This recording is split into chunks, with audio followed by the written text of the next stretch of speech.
Well, hello, Chris. How are you today? Good morning, Mike. Good morning. Chilly here. Yeah, exactly. It has been quite cold. But I talked to a friend of mine in New Jersey. They got 2 feet of snow, so our 4 inches of ice or whatever it was is not quite the comparison. But I think it impacts us more here than it does there. What do you think? Yeah, my daughters grew up when we lived in New England, so they like to make fun of people for saying it's cold when Right. you, if it was this temperature where we used to live in the Berkshires right now, everyone would be outside, saying Uh, it's spring, it's an early spring. But Absolutely. on the other hand, yeah, it's uh, where we lived. The second that a flake would come down, there would be hundreds of plows Yeah. and treatment trucks and everything else. It's just we don't have any equipment here. It's just like, well, it's Texas. It's sure to melt in a couple days. Well, I can attest on yesterday, I took my daughter back to SMU in the 4x4, and there was a plow Yeah, on exactly. Interstate 35. So there's one at least, but not a whole fleet like you'd have back home. Yeah, it's really kind of interesting. Yeah, The contrast. My daughter works at my oldest daughter works at a logistics company that's inside DFW Airport, and it's like another country. The sure. second that you cross in from the local roads to the airport, there's nothing. The roads are scraped clean. The Uh, sidewalks are clean. Yeah, absolutely. Well, they're made for it, right? That's my point. It's when you're prepared for it, this is no big deal. When you're not prepared for it, you're not prepared for it. So Absolutely. Well, Chris, it's really exciting to have you on the show today. This is the season premiere of season 4 of Growing the Next Version of You. And the focus is changing a little bit on my new Substack called Your Path to a Good Life. I'll share your Perfecting Equilibrium link here at the end so people can find us on Substack. And you can just look up Chris Feola, Perfecting Equilibrium on Substack, or Mike Rochelle, Your Path to a Good Life. So welcome everybody, whether you're at Substack or you're on my traditional channels, YouTube, LinkedIn, X, and Facebook. This is an exciting day for me because I haven't really talked to Chris in probably at least a decade. We've texted, we've LinkedIn'd, we've liked each other's articles a couple of times. But we haven't talked for a while. So what I like to do on Growing the Next Version of You is start out at the beginning. So what I'm going to do is I'm going to read Chris's bio from his Substack, and then we're going to get into Chris's life from the beginning, kind of setting on where he came from, how he's gotten to where he is today, and all of the goodness that's in that path. And eventually we're going to get to the article that actually brought us to this conversation, where he started talking something about Wikipedia and Grokpedia. I read the article, agreed with probably 95% of it. And that will be the end of this conversation, where we get to something of substance that Chris has been writing about, and I feel is an important topic. So without further ado, let me read his bio. Christopher J. Feola's unfinished autobiography is entitled Things I Did While Planning to Complete Different Things. He has accidentally or serendipitously been banned from the Pacific Rim, taught at Columbia Graduate School of Journalism before receiving his BS, and been granted 5 patents in data architecture, none of which made good use, if any, really, of his major in theater and his minor in modern dance. Oh, that's interesting. I did not know that. He is the founding partner of the Privacy Chain, a distributed data command and control system that gives creators and owners permanent control of their content. He led an IT team to number 13 on the InfoWorld 100. It was named a fellow of the Society for Information Management Dallas-Fort Worth chapter.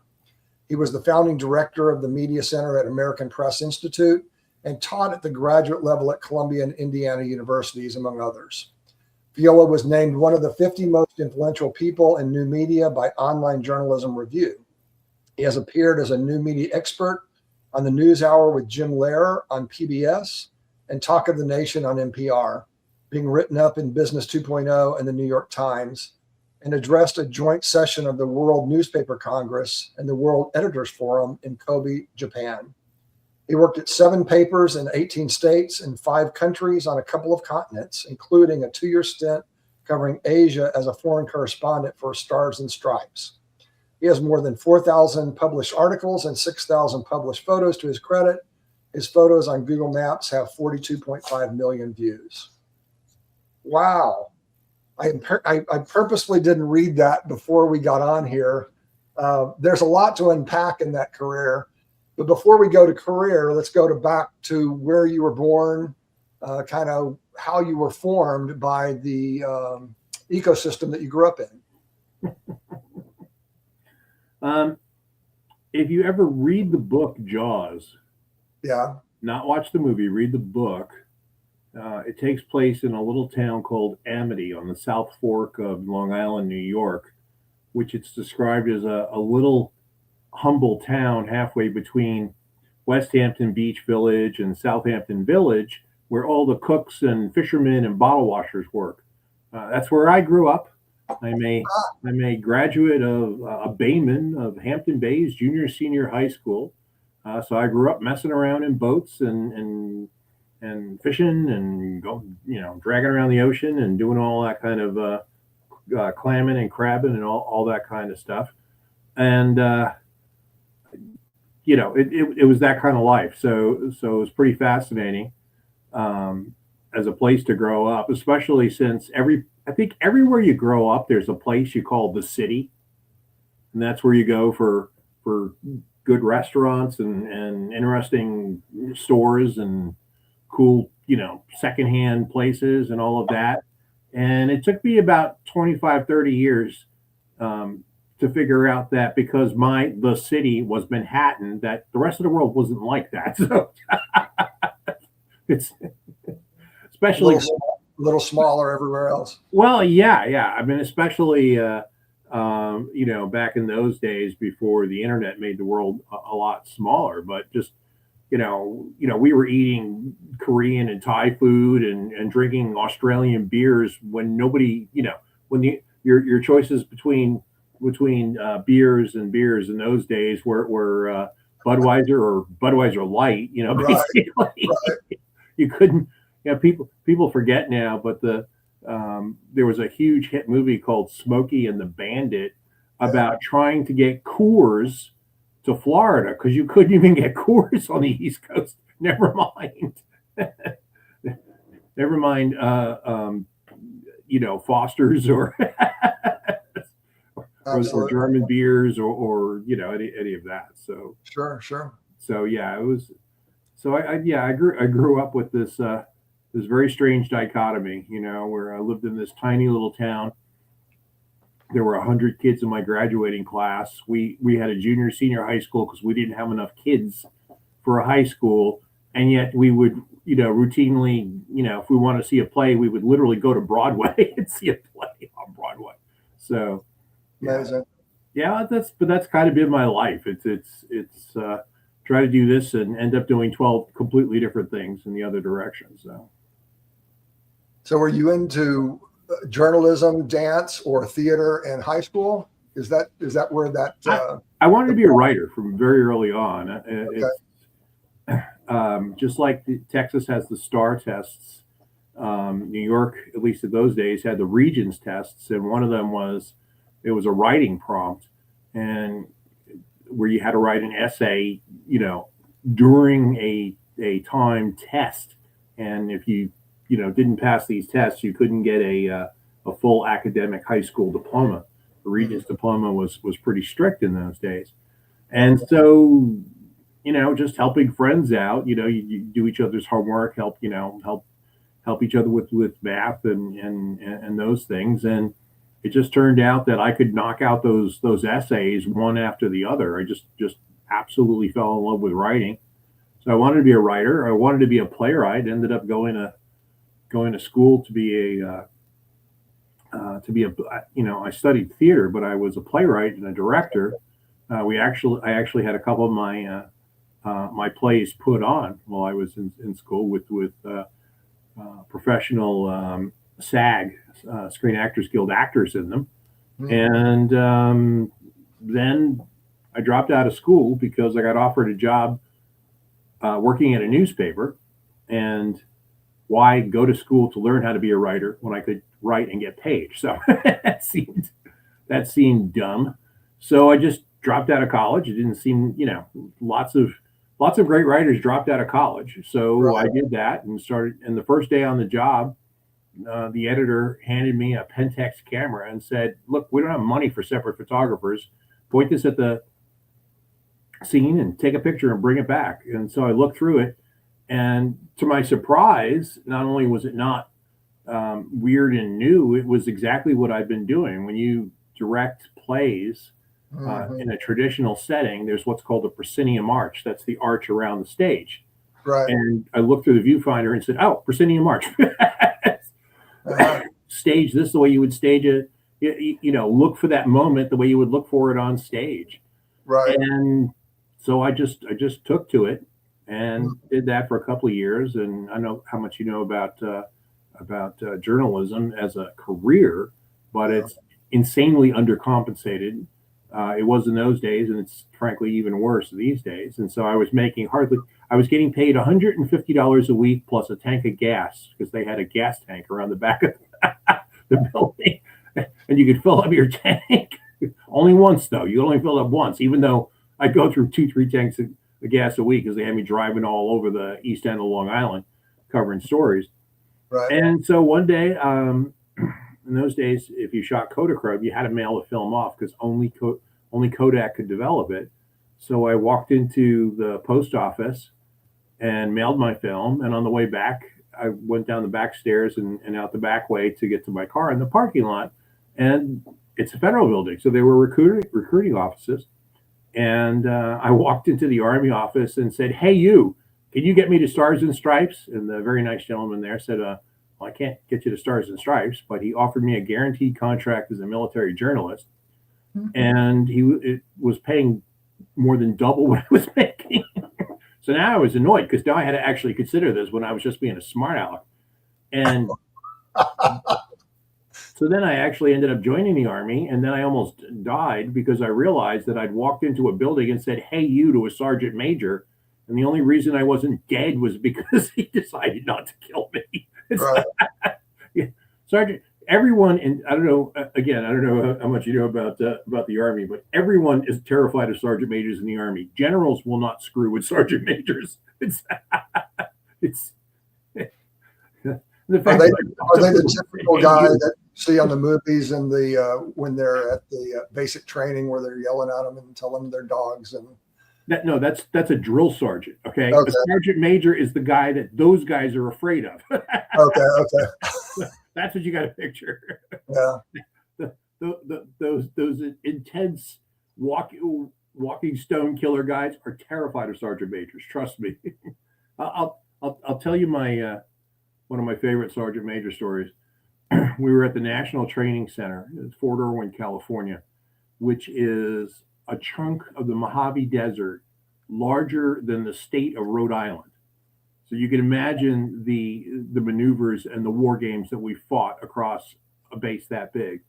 And we were in the Rapid Deployment Force, which meant that in those days, when the Soviet Union was a thing, we were the units that were supposed to drop into Europe and keep the Soviets off the Atlantic coast long enough for the rest of the military to get there.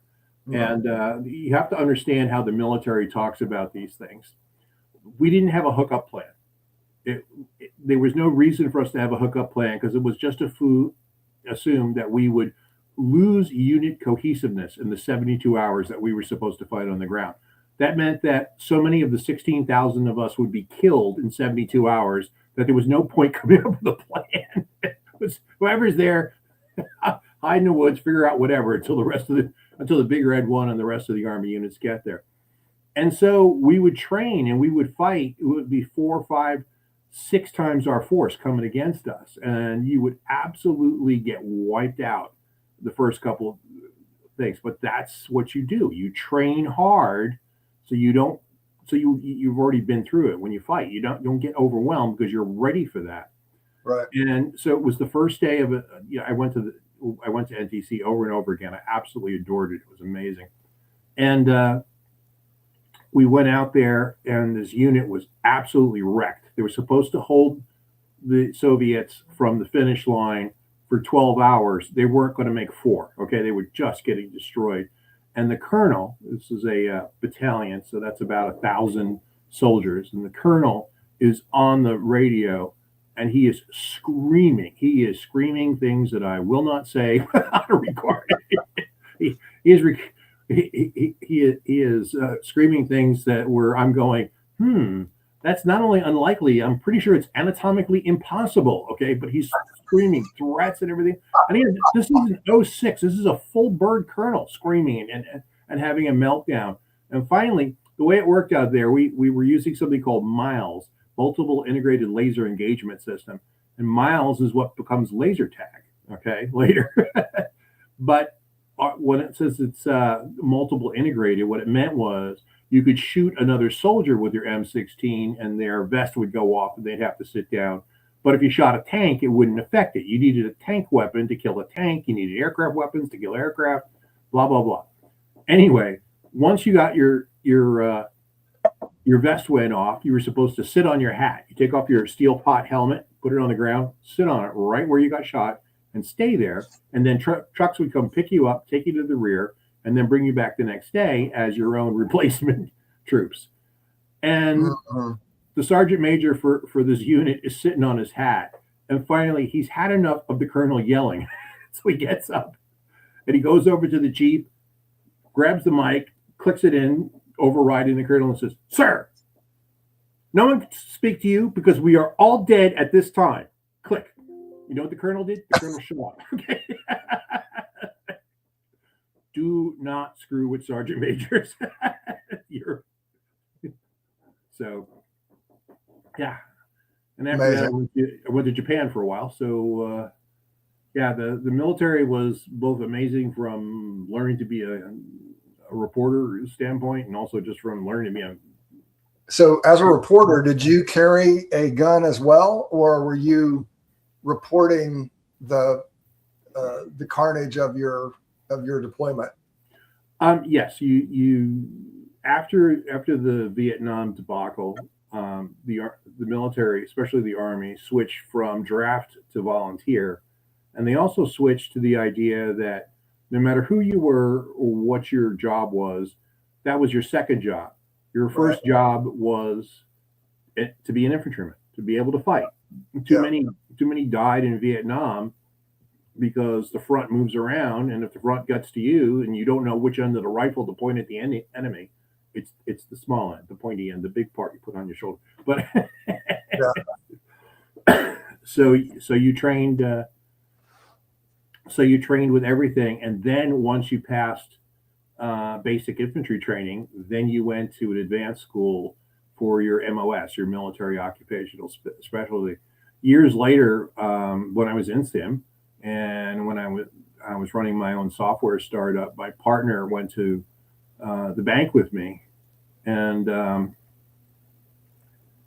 we were applying for a VA loan, and so I brought my DD-214, which is the record that every veteran gets when they leave the service, that tells all the things they did, the honors they won, the certificates they were awarded for skills, and all that kind of stuff. And I'm not really paying attention, but his eyes get bigger and bigger and bigger. And he says, when you're giving us that 1,000-yard look, is this what you're thinking about? I said, what are you talking about? He said, well, I assumed that you knew how to handle an M16, but you're an expert with hand grenades and anti-personnel mines. I said, what do you think we do in the Army? It's like, what did you think we did? And yes, I have other skills besides appoint a committee. So how long were you there, and then where did you go? Well, I was in the Army 4 years, 4 months, 28 days, 11 hours, and 27 minutes and 12 seconds approximately. So You knew exactly how long. at at the end of which, I wrote a story that so enraged the commander in chief Pacific that he fired the publisher of Stars and Stripes and banned me from the Pacific Rim, which I believe That's makes what that me was. the absolute winner for the most trouble. I know lots of people who've been asked to leave a bar or a restaurant and never come back, or even a town, but I'm the only person I know who's ever been banned from a hemisphere. So that's,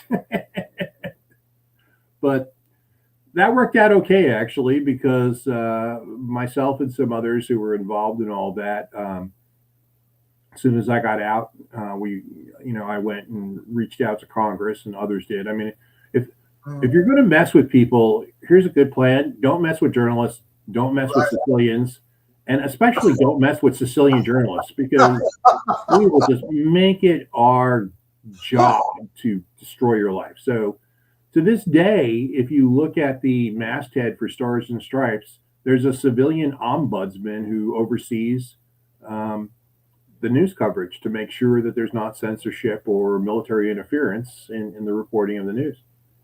So that's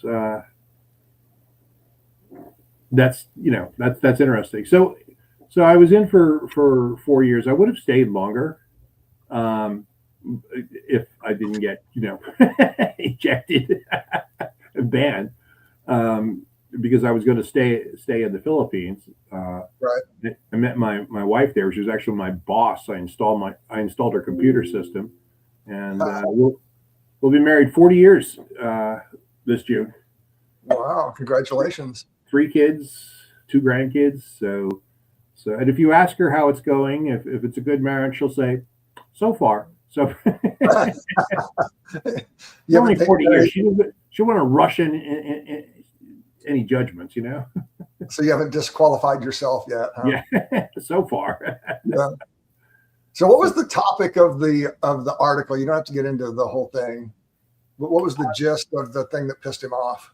well, I was in the Philippines for the fall of the Marcos government, Uh, and I was the only reporter who could pass through the lines, because, like, when the Philippine workers struck the bases and blocked them off, there were no Americans could get in or out for 3 weeks except for me, because I had covered the workers from the early days of their union, and they trusted me. mm, And so I was terrified that that story was going to get me in all sorts of trouble, because I was writing about geopolitics. when, when you're a buck sergeant, that's not a good plan. It's never good when the general knows your name, so, or the admiral. And but that went great, and I basically worked day and night for 18 days, and then my boss said to me, "Hey, it's a national holiday coming up in a couple of weeks here in the Philippines. Why don't you take a break and just write a little feature story on that?" And the national holiday was Emilio Aguinaldo's birthday. Emilio Aguinaldo is literally the George Washington of the Philippines. He led the army that freed them from the Spanish. He was the first president of the republic, and I mean, an exact analog. Um, the problem is that if you can imagine the American history where George Washington drives Cornwallis back, and conquers him at Yorktown, but instead of surrendering to Washington, Cornwallis sends a boat out to the French fleet and says, "Hey, we don't have to surrender to these animals. We'll surrender to you guys." And the French then attack the Americans because the British just handed them. That's literally what happened in the Philippines. wow. Uh, the Admiral Dewey of Damn the Torpedoes fame had supposedly, there's arguments to this day about who agreed to what, but they were supposed to work in coordination, and the battle came off as planned. The American Navy tore through the Spanish Navy, and the Philippine Army drove the Spanish back inside the walls of Manila, took the whole country. It was just the last redoubt left right at the harbor, and then the Spanish said, "Hey, don't make us surrender to those Filipinos. We'll surrender to Admiral Dewey." And so Admiral Dewey lands and then announces that the Philippines is an American protectorate. So the Aguinaldo and the Filipinos say, well, guess we're back to work. And so there's a war that I had never heard of called the Philippine-American War. And if you could imagine a 1899 version of Vietnam, that's exactly what it was. Trackless jungles, units getting lost, accusations of war crimes, actual war crimes, an American general getting court-martialed for ordering everyone over the age of 10 to be shot on sight in an entire province. It was insanely bad. Even had some of the names that we would later know. One of the craziest generals out there was Arthur MacArthur, whose son Douglas MacArthur becomes famous in World War II. At one point, the commanding general sends a note to Washington, advancing on all fronts. MacArthur, 80 miles ahead of lines, will stop him if I can. So it kind of went family, huh? Yeah. So my feature story turned into a 5-part series, which my editor loved, and he sent it back to the newsroom of Tokyo, and they loved it. So they, instead of running it immediately, they held it for June, and they promoted it on Armed Forces Radio and Television. They had rack signs made up. Newspapers in those days used to be sold in racks on the sidewalks, and they would put a sign in the front with whatever hot story was in it to get you to buy it. So they did all this stuff, and then I went on leave to go get married, and I was back on base a couple of weeks later, and was walking across the parking lot. And someone says, "Hey, Feola, you need to report in." I'm like, "I'm not reporting in. I'm on leave for another week." Like, "No, you need to report in right this minute. You have no understanding what's going on." Well, what was going on was they had fired the publisher of Stars and Stripes and banned me from the Pacific Rim because the Commander-in-Chief Pacific, the Admiral, said, and I'm not making this up, that the Filipinos would be so shocked and enraged reading my stories that they would start slitting the throats of American sailors in the streets of the Philippines over this. I'm like, dude, the guy's birthday is a national holiday. The main square in their capital city. It's like saying, oh, those Americans don't know about George Washington. Look, dude, our capital's named after him. We know. What are you talking about? But they weren't having it. So they were like, "You're banned from travel." It's like, "Oh, so I can stay here?" They're like, "They have to stay in Tokyo." Yeah, but I'm not in Tokyo. So they had to unban me, send me to Tokyo, and then reban me. Of course, the end of the story shows you how the military works. I get there, and I was supposed to re-enlist to be the Philippine bureau chief for Stars and Stripes for the following 3 to 5 years. And again, my wife was Filipino, was still living in the house where she was born. And so this would be a nice, early start to our life together without it being such a huge transition, ripping her to the other side of the world. So I get there and they're like, "Here's your orders for Panama." So what are you talking about? Well, they'd ripped up my orders for the Philippines and replaced them with orders to Panama. I said, "Well, I'm not going." "Well, you have to go. You're in the military." I said, "Yeah, but you guys never got my re-enlistment paperwork done. Would you re-enlist so we could send you to Panama?" "No." "What are you, stupid?" "No, I'm not doing that." So their whole send me to Panama to punish me thing didn't work out. So instead, I got out of the military and called Senator William Proxmire's office, and that's why there's an ombudsman today. Wow. There's the Stripes.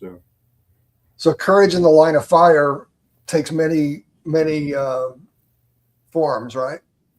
So whenever you have something to say, you're not worried about what the consequences of saying it are. Is that a good generalization of that story?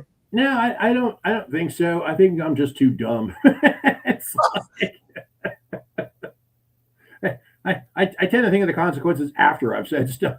Like, yeah. So I think based on the conversation that we had to set this conversation up, you had gone to Catholic high school, and no, public high school. So it was public high school.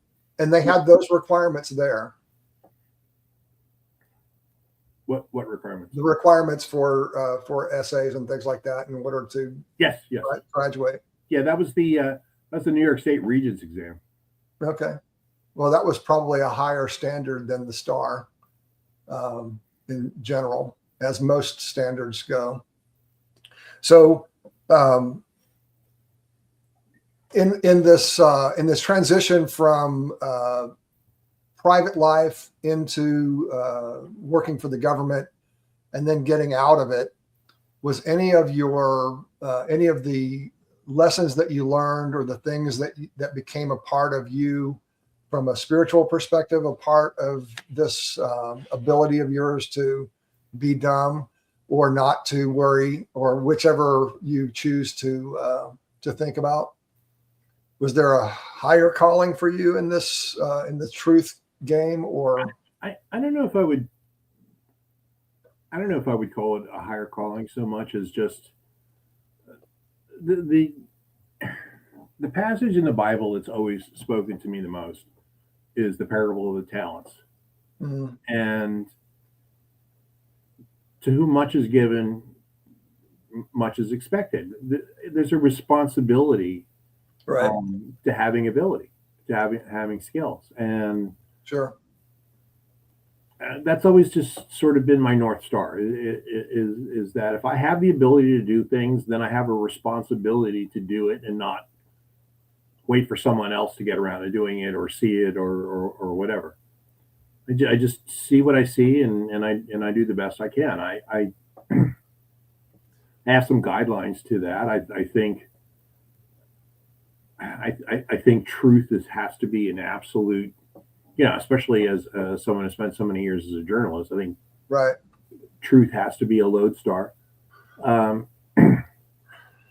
so I just stick to that. I do the best I can, and I try to squeeze every bit I can out of my abilities to move things forward. I'm more fortunate than most, and so I have a responsibility to do something with all that. And I'd like to think that's part of why I run a Substack where all the columns are free. That's Right. and very very little. Basically, I can't think of any of what I write about is opinion. None of it. I don't give opinions on politics. Politics bores me. It's politics is what Shakespeare said, a tale told by an idiot full of sound and fury signifying nothing. And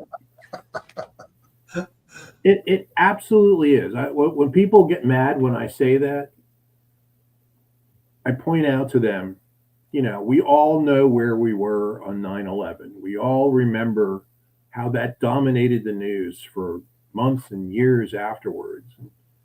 What was the big story before that? There's always a big story. There's Right. something. And yes, there's the occasional fall of the Marcos government and people power revolution. There's the occasional 9/11. But there's Sturm und Drang today and every other day. What was the big news right before 9/11? Do you know? It was the summer of the shark. Yes, sharks were eating people all over the world. Not really. There were like 2 high profile shark attacks. One was in Australia and the other was in New Jersey. It's like, So they're eating them everywhere. well, it's the point is that there's always a top story. Yeah. And on the days when it's not 9/11, when it's not the fall of the Marcos government, it's something else. And yet everyone acts like it's that important, and it's not. It's just not. 99% of what goes on in the world is kayfabe. Are you familiar with the expression kayfabe? No. Kayfabe is what professional wrestlers call the stories that they tell. Okay? Huh. In kayfabe, The Rock is a heel, and Stone Cold Steve Austin is a face, a good guy. And they hate each other, and it's a blood feud. And then when the lights go down and the marks, that's all the people paying to see this, to see, the good guy absolutely kick the butt of that stupid bad guy. Well, Steve Austin and Dwayne Johnson were BFFs, and they drove from one city to another together, betting cases of beer on who could do the most ridiculous thing. So, if you want to see how crazy this is, go to YouTube and search for The Rock's best Stone Cold stunners. This Stone Cold would do his move, a stunner, where he grabs your head and he sits down to stun your head here. The Rock would do handstands and backflips because he was so nobody. You ever get hit by something? Did you do a backflip? So, but that's so basically you're saying that all the stories are made up. What I'm saying is all of politics politics, is kayfabe. Yeah. What I'm saying is there's no difference between Stone Cold Steve Austin and his relationship with The Rock than there is between Mitch McConnell and his relationship with Chuck Schumer. Right. And if you think there is, or if you think there isn't, but if you pay attention to what those guys are talking about, you're a mark. Right. You're absolutely a mark. You're playing the game. See, that's the thing that everyone doesn't understand. The Rock, Stone Cold, Schumer, McConnell, they don't care if you're for them or against them. They care that you watch. Mm-hmm. And that's what it is. They keep doing what they do to draw attention away from what they're really doing. Yeah. Yeah, I think that's right. It is a mess, but like you said, we're not here for politics necessarily. I like truth better, and it sounds like basically you are a data analyst. So when you're writing, you're thinking of things in a similar format, in that you're putting the facts into a pool of shared meaning using Boehm's expression, and then saying what those facts mean in an analytical way rather than a political or a KFAB way. Yeah, and I feel like my job is to help people understand that. The column that I sent out yesterday, for example, talks about a local meteorologist who was very frustrated last week. He was showing the difference between the three forecast models. And as of last Wednesday, I'm not talking about sort of random Joe Schmo forecast models. I'm talking about the National Weather Service, the most model. Yeah, the big ones. Yes. Last Wednesday evening, okay, they were predicting that precipitation would start Friday morning. Second model predicted Friday afternoon. Third model predicted Friday evening. Fourth model predicted Saturday. So, okay, yeah, this is less than 48 hours right away, and they couldn't say, will it be raining Friday morning? Yes or no. And here's the thing: the meteorologist was frustrated. I was so glad to see that, because a computer model is a set of assumptions. If I told you I stuck my finger out the window and this and that, and I think it's going to start raining Friday morning, you'd say, I don't know what you're talking about. But if I say, I built a computer model and shows it's going to start raining Friday morning, it's still me. it's still my assumptions. Right. And people don't. There's a wonderful quote from the science fiction writer Arthur C. Clarke. Any sufficiently advanced technology appears to be magic. Mm-hmm. And we tend to look at things that way. Oh, AI says this. Oh, a computer model says that. No, it doesn't. No, it doesn't. Bob programmed this thing. Okay. Yeah. And so what you're saying is Bob's project says this. Okay. How smart is Bob? Is Bob right? Is Bob wrong? Well, here's what computer modelers say amongst themselves. All models are wrong. Some models are useful. Yeah.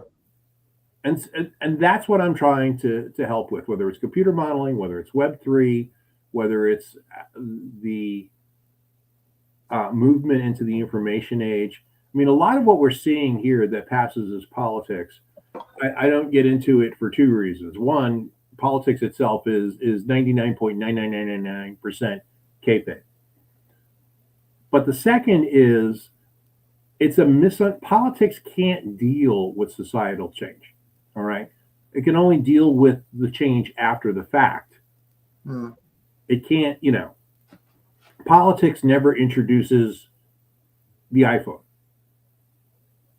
Okay. Politics never introduced, isn't it Right. interesting that SpaceX in 2025 had more launches than all the other countries in the world combined? Right. Doesn't China? Yeah, Elon Musk is the richest guy in the world. What about China? China's richer than Elon Musk. Why can't Right. China? All the efforts in China don't add up to half of what SpaceX did by itself. Right. How is that possible? And the reason is that politics looks backwards and reacts to what's happened. And a lot of what we're seeing now, a lot of the unrest and the divisiveness in this country is not about politics or any of the things that people are dealing with. What it's about is that the entire economy is shifting. We're seeing the last of the industrial age, and we're seeing the beginnings of the information age. We're not there yet by any stretch of the imagination, okay? But we're getting there. It's one of the really interesting things for the last 2 decades, okay, has been looking at Ford Motor Company versus Apple. Mm. Apple's worth 40, 50 times or more what Ford Motor Company is. Yet, Ford has something in the order, it's varied. I'm talking about over the last decade, 500,000 employees. And Apple has, not counting the store employees, a little under 50,000. Right. Why is that? Because Ford runs factories and builds physical things. Apple uses factories to make the iPhones, but the value isn't in The device.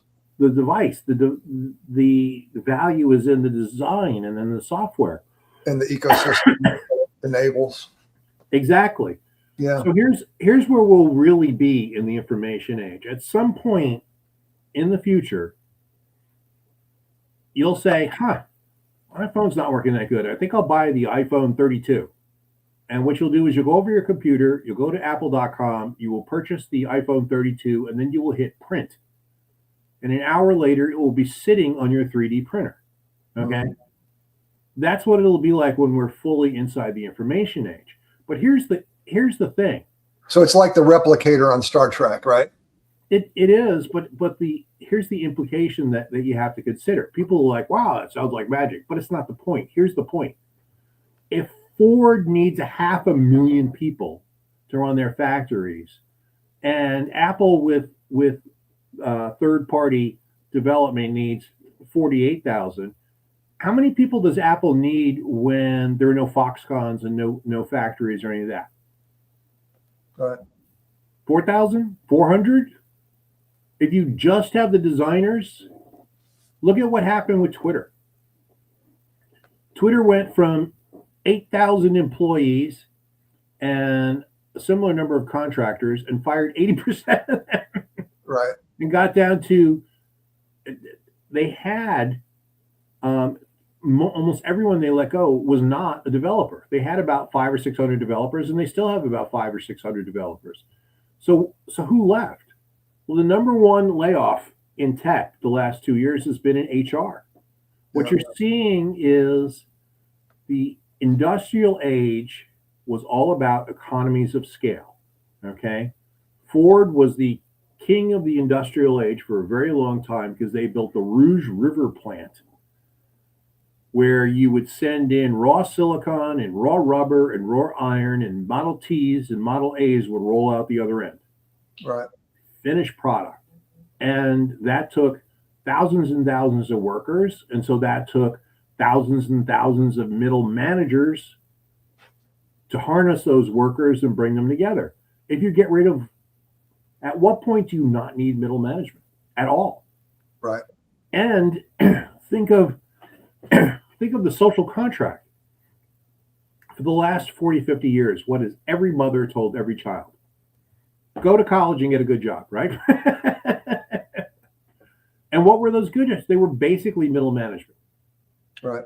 Right? You could go to college, and then you could be you might go to college and be a coder, but most people went to job. You got a business degree, you got an MBA. These are all middle management. They're not startup founder jobs. They're not swinging a hammer jobs. They're not banging on a keyboard and pushing out code jobs. There were a certain amount of those, but the real numbers and the real money was in middle management. Well, what happens to society when there is no middle management? Yeah. And there are two things. One, I do want to whine about one thing here. Okay, lately we've been hearing this whole meme that people see two movies on one screen. It's you look at what's happening in Minneapolis, this and that, and one side sees this and the other side sees that. Well, right. Here's a crazy idea. Two things can be true at the same time. Mm-hmm. Okay, the thing about the seven, the story about the seven blind wise men and the elephant? Yeah. Right? Well, they were all right. Okay. The tusk is very like a spear. The tail is very like a rope. Seven things about the elephant can all be true. it's because you're holding the tusk and it's like a spear doesn't mean the guy holding the foot yelling, or the leg yelling, this is like a tree trunk, doesn't mean he's wrong. You're looking at different aspects. And absolutely, the thing with capitalism in general is there has never been a system which has been better for the general well-being of all humanity than capitalism. In the last 50, 60 years, we've gone from half of the population in the world living in extreme poverty to single digits. Right. Okay. That's absolutely true. Here's another thing that's true. That's no consolation if you're a West Virginia coal miner and they close your mine. Right. It's no consolation at all to be told that people in Silicon Valley are getting really good jobs 2,000 miles away. Okay. That was the story of the Luddites. The word Luddite has come to mean, ignorant people who didn't think technology would work. That's absolutely a slander. The Luddites thought technology absolutely would work and would wipe out their way of life, which it did. Which it did. And shooting them, well, maybe it was, wait, maybe the factory owners felt cathartic shooting at them. They literally, if you go back to England and the factories at that time, they had cannons mounted on the top of the factories. But it doesn't solve any of the problems. And a lot of what we're seeing today with unrest is just that. People who have college educations and have no prospects. Right. No prospects at all. Those types of jobs are going away. And frankly, as a society, as a people, we need to be better than that. We need to do better than that. We can't just abandon vast masses of people to their fate because they didn't get ahead of the curve. Yeah. Interesting. On the second Tuesday of February, I'm having a gal from Silicon Valley come to the AITP chapter meeting, which is an online chapter meeting. And I'd love to have you on because she's going to be talking about we're all builders now. And basically she's saying that product managers and product managers are going away. And if you look at what Elon has done in order to enable that, what you're talking about regarding the amount of rockets and the amount of work that they're getting done, is to do away with a lot of those mid-level roles, not just at Twitter, but in now X, but all of his companies. So it's an actual trend. Let's switch gears into the original reason why I got you here. And I think this is an actual perfect setup for the conversation. because I've been following this Wikipedia thing for a while. I don't remember the guy's name. One of the co-founders that's basically said that it's been taken over by um, political activists, and I think he's probably right. And I have no idea whether that had anything to do with what you were talking about in your Wikipedia / Grokpedia model. But if you could just kind of summarize why you wrote the piece, and then I have several questions that I'd like to ask you about the various sections of the article. And I'll invite everybody to go to Perfecting Equilibrium and find that article. Just look up Wikipedia on his feed. So why did you write it, and what was your intent, I guess, is the big question. Well, I wrote it for a couple of reasons. One is I've been pretty hard on all the AI hype because it's frankly silly. First of all, what we're calling AIs are not intelligence, artificial or otherwise. They're what are called large language models. Right. There's not a lot of intelligence there. It's just no. It's pattern seeking, which computers are really good at finding patterns. The problem is the fact that there's a pattern to something doesn't mean that it's valid or interesting or that you can act on it. Yeah.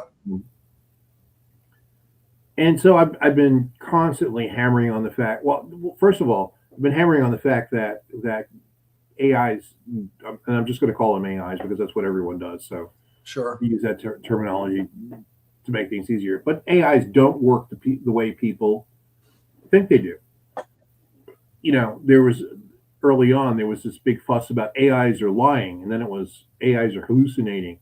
They said there was a Pew Research study showing blah blah blah, and there is no such study. Yeah, but that's, first of all, an AI doesn't think. What it does is examine patterns.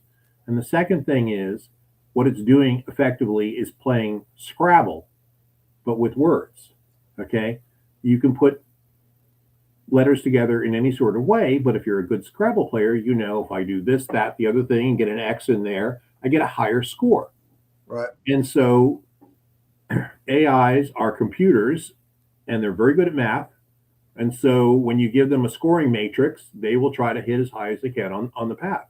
So if you ask them, do American people believe in such and such, and it just comes back with an answer that says, yes, they do. Well, that doesn't score very high. So how do you get the score up? How do I raise my score? Well, first, if it's a study, oh, that sounds official. So study is better than agree. And who did this study?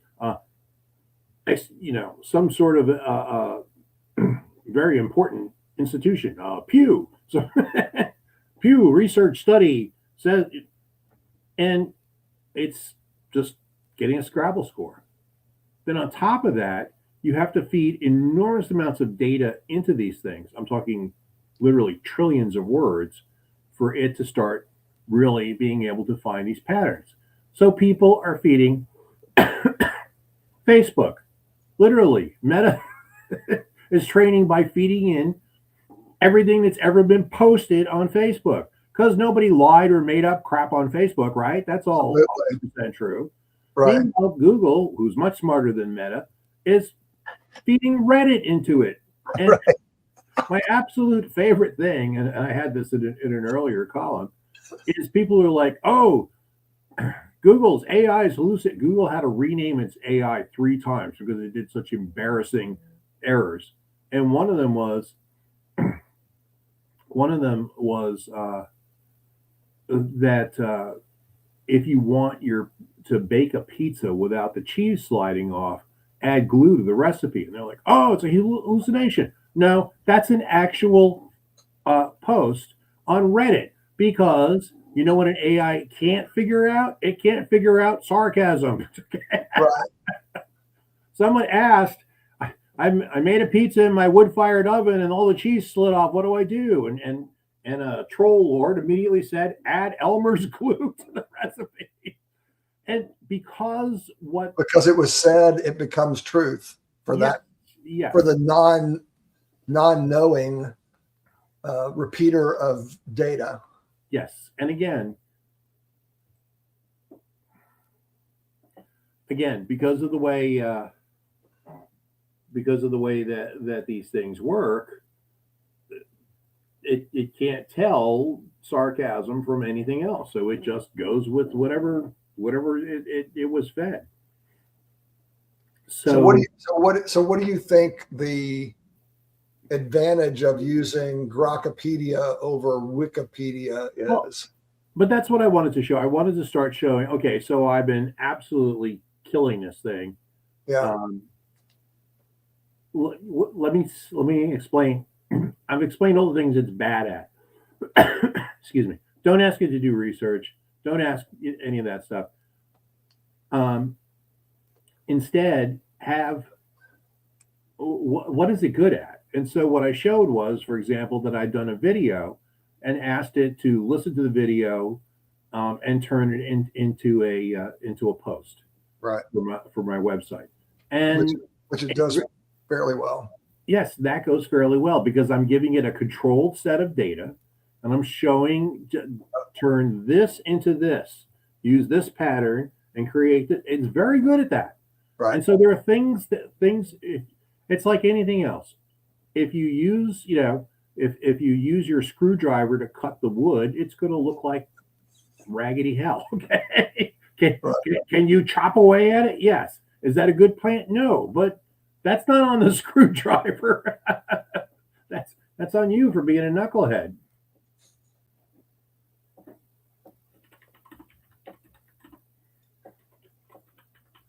So you already talked about the Industrial Revolution and how we're moving into the information. So you answered that question already. Yeah, it's a question of using the right tools. It's a question of using these tools in a way that's helpful. But there are other considerations here, and you're seeing some of that here with the Grokkopedia thing, and that is, we if you go on any sort of a social media site and type in HR, what do you hear? 10,000 horror stories, right? I mean, most people, whether they're employees, whether they're management, HR is at best a necessary evil, and at worst is a real impediment to what's going on. And why is that? Because people. Because people. And one of the things when you look at something like Wikipedia is Wikipedia has become less and less reliable over the last 10 years because what started out as a repository of all the world's knowledge turned into everything else. People trying to Enforce their opinion as the opinion. people trying to claim kingdoms, you Yeah. know. So then how do you think Grokkopedia is better? there are no people. I'm not arguing that it's better. I'm arguing that if you've just gone through in the article, I lay out what's happened in Wikipedia, where they've repeatedly told this one editor not to edit articles about Israel, Hamas, or Palestine, and he keeps sneaking back in and taking out, all the stuff about. Basically taking out Israel's side of the story and putting Right. in the Palestinian side of the story, which Right. At the least, what an encyclopedia should do in something like that, where it's not clear what's actually happened, is to present both sides of the story. Absolutely. And this guy is determined for that not to happen. Yeah. And so they've repeatedly banned him from editing that particular topic, and now they've just banned him entirely from Wikipedia. And, Right. and I tell a story in there about a friend of mine who worked on the Pacific desk and who spent 3 years. She made a change based on the style book. The writer complained. They looked it up in the style book, and she was wrong. And she spent the next 2 years buying style books looking for one that would say that she was right because she read it somewhere. And I tell the story because I don't want to get into the politics of the situation. I don't want to argue about who's right or who's wrong on that or Palestine or anything. I'm not there. I'm not there. I don't know. Right. Um, so what I want to do is show why people make some of the decisions they do. And the thing is, if you're Elon Musk and you have to, do you think you have time in between firing rockets at Mars and Starlink satellites and Teslas to decide what this guy is who would stop editing articles about Israel? No. What would be real easy? Not having any people in there at all. Say what you want about Grok. You know what it doesn't have? An opinion. Okay, but if it's using Wikipedia, which a lot of the LLMs did, at least initially in their searches, in their training, and it holds something that is a one-sided data point, right? And you don't have the other side. So then where is Grok getting the other side, so that its information is without people, right? It's just facts. Thank you very much. Well, I don't think it's a question of facts. I think it's a question of it's chewing up news articles. So Okay. you're chewing up the Jerusalem Post and Reuters and everything else, and that's what you want. Reuters said this, the Jerusalem Post said that. You, as an informed reader, now decide what's credible to you or what makes sense Yeah. to you. The problem isn't in the reporting. The problem is in I'm going to push you to think this. There's lots of stuff out there, and you can keep updating it, and that's what the Wikipedia people are doing too. The real irony of all this is all these people who absolutely know what the truth is. None of them are there. In fact, one of the things that I most like is that I don't know if you caught it, but a few months ago, X turned on um, location for where Yeah. people were tweeting from, and Right. it's like I'm in the basement of this hospital that's being bombed by the Israelis in Gaza. Location Poland. It's like, Right. it's like so. But that's the thing. If you are not providing an eyewitness, if you are not there doing reporting on the ground, just ingest what's there and present both sides. That's all. And you could program Grok to do that, and getting people to do that, as we all know, managing people is like teaching pigs to sing. Yeah. It wastes your time and it annoys the pig. So it's like So well, so I shouldn't say that. That's rude. Okay, 80 to 90% of people absolutely cooperative. It's the other the irony is it's that other 5 to 10% take up 90% of your time. And yeah, far sides. Yeah, yes. absolutely. So if you think about where AI or Grokpedia or any of this stuff is driving us, you said, Apple does it with 50,000 people, Ford does it with 500,000 people.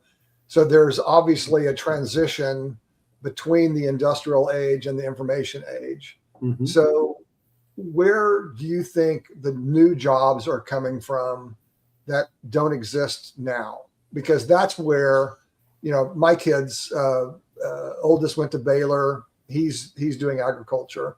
My middle son, business at UNT, he graduates in May. My daughter is doing pre-med at SMU, right? So medicine is still going to be necessary. Business is necessary. Agriculture is necessary. But the things that they're going to be doing in their lifetime will be a little bit different than what you and I faced in our career. So how are you thinking about this transition from a physical world to an AI or a digital world, I guess is the other way to think of it? And where are the new things to do and be coming from in your mind? Well, I think a lot of it is you have to separate jobs that are in creation or production from jobs that were in process. and most of the process jobs are middle management. I think middle management is completely going to go away. In a lot of ways, I think what we're doing is we're going back to the way things worked before the 20th century. If you think about it, yeah, the distortion caused by the industrial age was there's an iron law of the industrial age. Scale matters. Okay. The economies of scale trumped everything else. That's why the Ford's Rouge River plant was such a huge success. It's why it's interesting to look at very old cities like London. London perked along between 50 and 250,000 people for literally a millennium, from the 700-800 AD up until about 1700-1800, and then from the real onset of the industrial age in the mid 1800s, it explodes to 25 million people, and you see that with London, Paris, all the great older cities. And why is that? Because if you build a Ford Rouge River plant, you're not getting a fender made by some parts guy 300 miles away. You want everybody in that friggin' plant. Okay. Right. So now you got to build a giant city to house all the people. Well, I think you're going to see the mega cities slide apart. You're not going to have the New Yorks anymore. What you're going to have a lot more of is DFW. Even when there's a concentration, where does Dallas end? Somewhere in Oklahoma, right? That's right. But what you're seeing is this huge spreading out of everything, right, because you don't need everybody in one place, and right, the kind of jobs are the same way. I think if you are in a process job, if you're in HR, if you're in middle management, if you're in something that moves things from one inbox to another inbox, planning, that kind of stuff, yeah, your job's going away. Absolutely going away. I think if you're in a job in production or in creation, I think there's going to be ever more jobs. Here's the thing. Let's go back to the example with that iPhone 32. Okay. Mm-hmm. So you've got a 3D printer behind your desk and you can print out an iPhone 32. And before you say that's crazy, go to any local library. They have 3D printers there. You can check them out and use them. Right. So here's the question. What else can you make with that 3D printer? There's going to be people who are great with 3D printers. There's going to be people opening up side businesses or main businesses. Things that come out of a 3D printer are going to be like pizza. Okay? How many pizza shops are there? I don't know. Infinite, right? Yeah. There's all sorts. And yes, there's Domino's and Papa John's, but there's a million little pizza places. My family and I, we like Joe's in South Lake. We go there all the time. There's a million little pizza places. There's a million people making pizza and doing their own spin on it. And there's no difference between a pizza oven and a 3D printer. Okay. AI companies are now hiring a new specialist. You want to guess? Writers. Guess what? When your entire thing is driven by the way you put words together, wordsmiths are important.